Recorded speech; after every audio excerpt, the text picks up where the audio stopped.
guys! Welcome back to my YouTube channel!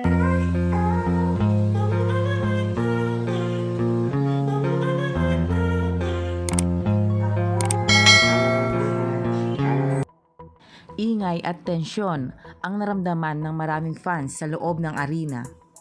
Dahil ngayon na nga naglaban ang PLDT at Choco Mucho.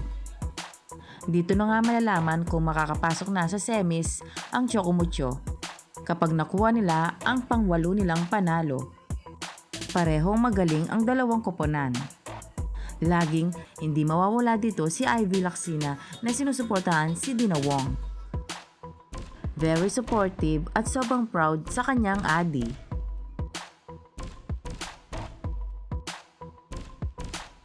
In 5 set, tinalo ng Choco Mucho ang PLDT sa score na 25-20, 23-25, 18-25, 25-17, and 15-13. Sa set 2 at set 3, nakuha naman ng PLDT ang score. Pero hindi nagpatinag ang Choco Mucho. Pagdating sa 5th set, nag-match point ay nakuha na ng Choco Mucho. So, ayun na nga guys. Kung nagustuhan mo ang video nito, huwag mo naman sanang kalimutang mag-like at mag-subscribe.